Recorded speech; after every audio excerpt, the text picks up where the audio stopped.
Tidak semua yang memimpin butuh suara. Tidak semua yang membalas harus dikenal namanya. Di hutan yang menyimpan sunyi lebih tua dari perang, dendam tidak berjalan sendiri.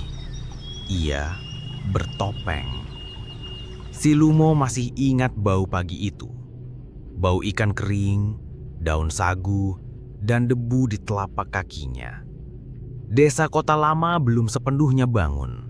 Tapi suara dari kaki bukit sudah membuat ayam berhenti berkokok. Ia melihat ibunya berhenti menumbuk sagu, lalu menoleh ke arah suara seperti orang yang tahu ajal sedang mendekat. Yang datang bukan tamu, bukan pula keluarga dari kampung sebelah. Seragam mereka bukan putih, bukan coklat, tapi abu-abu gelap dengan lambang matahari merah di dada. Tentara Jepang. 7 orang, 1 bawa senapan, 2 lain membawa bayonet yang belum berdarah. Yang terakhir membawa bendera, tapi bukan untuk upacara. Imam desa mencoba berbicara. Bahasa mereka tidak sama, tapi wajah imam selalu tenang. Ia menunjuk ke masjid kecil yang mereka bangun bersama, tanda bahwa ini bukan tempat untuk kekerasan. Tapi tentara itu hanya tertawa, lalu memukul kepala imam dengan popor senapan. Darah pertama tumpah di antara karpet sembahyang. Si Lumo ditarik ibunya ke balik pohon bala, tapi ia melihat segalanya.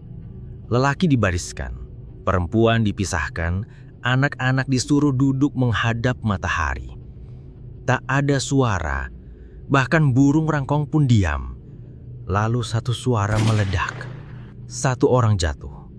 Lalu 1 lagi, dan 1 lagi. Si Lumo menutup mulut tapi tidak bisa menutup matanya. Ketika senyap datang, hanya tubuh-tubuh yang tertinggal.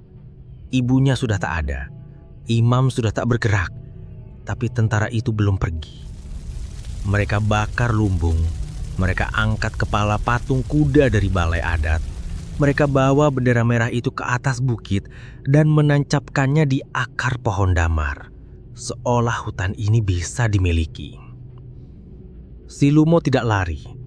Ia diam di tempat sampai malam datang. Hutan menyapanya seperti nenek yang tak pernah ia kenal.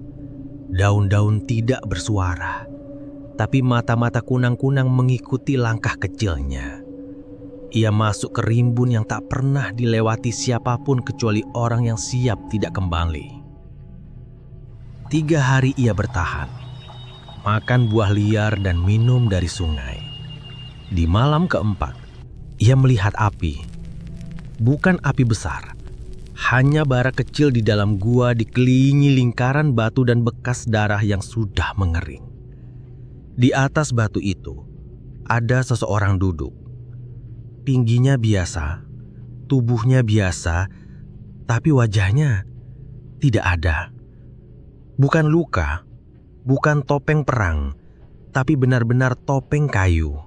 Diukir dari pohon waruga yang hanya tumbuh di halmahera bagian dalam. Topeng itu tidak punya mata, hanya garis mulut tipis, tapi dari dalamnya keluar suara lirih. Bukan bahasa Jepang, bukan bahasa Melayu, tapi suara yang membuat si Lumo menggigil dan menangis tanpa sebab. Orang bertopeng itu tidak bertanya nama, tidak minta asal, tapi ia memberi Lumo 1 mangkuk nasi dan 1 potongan daging. Keesokan harinya ia menghilang, tapi malam berikutnya ada 1 tentara Jepang ditemukan tergantung di atas sungai.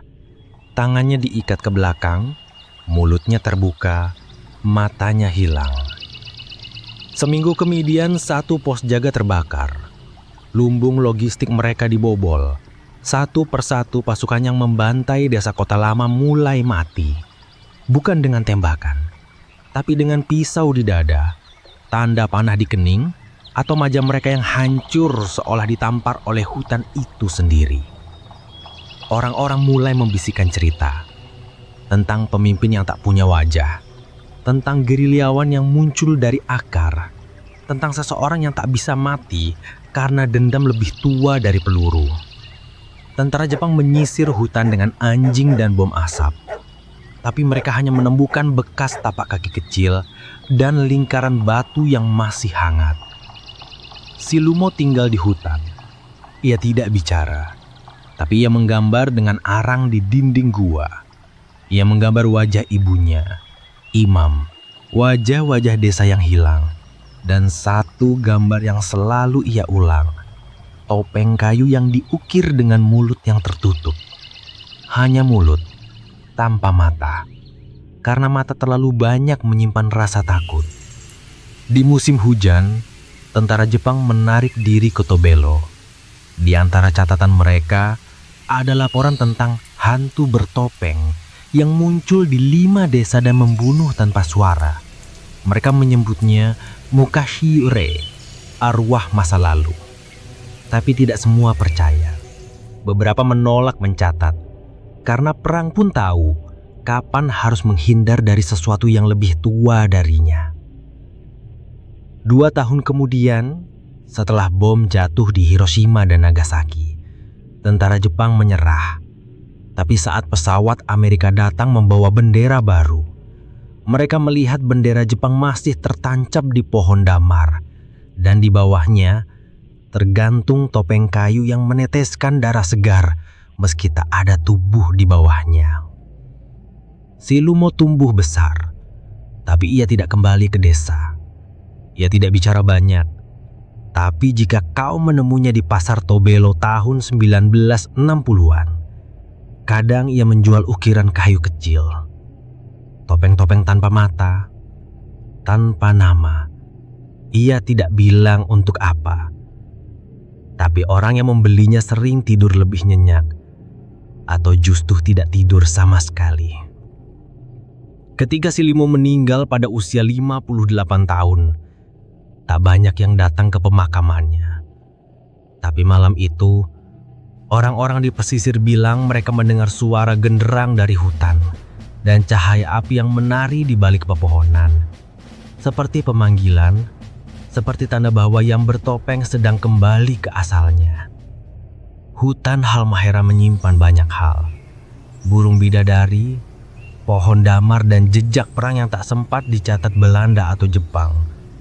Tapi yang paling tua adalah sunyi.